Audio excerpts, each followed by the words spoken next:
Before I get into this video, I want to mention that I have a One Piece channel. I'm actually currently playing catch up with the series One Piece, and I should be caught up with it in the next month or two, hopefully. But if you guys like One Piece, be sure that you subscribe to my brand new One Piece channel, Fruit Piece.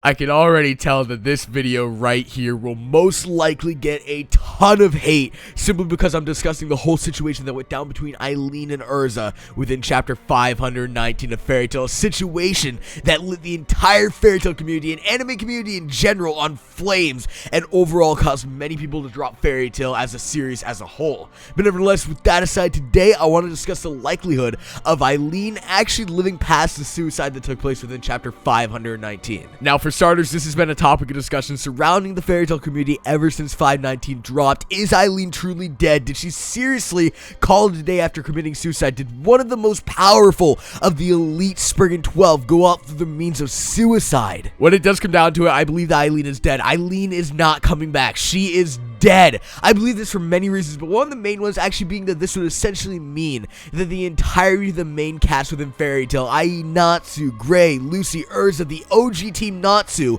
all of their parents are now dead. However, with all the Aspel deaths that we've seen take place within Alvarez, which, yeah, it's a lot. Many, including myself, actually question if Eileen is truly dead. Yes, we did see her literally stab herself through the abdomen area.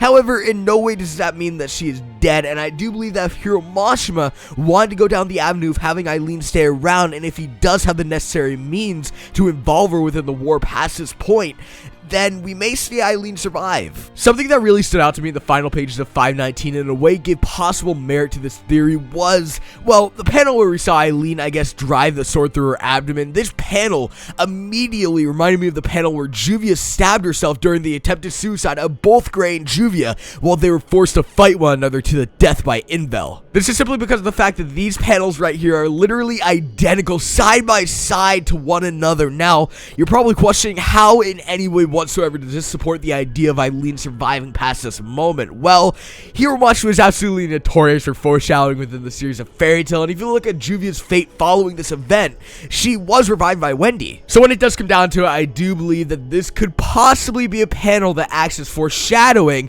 and kind of, I guess, says Eileen will have the same fate as Juvia, where she will be revived and revived by Wendy. Maybe Wendy will have seen something in Eileen during the fight, who really knows, but much like Zeref, personally, I see Eileen's true nature to be one of goodness, but this nature is clouded with the unbearable past and horrible things that she's been put through within her life, which has caused this shift in her persona to be shifted to one of pure evil. Now, as I said before, personally, I do want Eileen to stay dead. I'm tired of all the Aspel deaths, and to a certain extent, although Eileen's character was arguably wasted and she had really no reason to commit suicide whatsoever in that moment, I do believe that was a decent way for her to be taken out of the story, and I really wouldn't want to see Hiro Mashima going back on it. But nevertheless, let's go and wrap it up for today's video. Tell me in the comment section below, do you guys think that Eileen could survive past her attempted suicide? If you guys enjoyed this video, remember to drop a like to show your support, subscribe if you're new.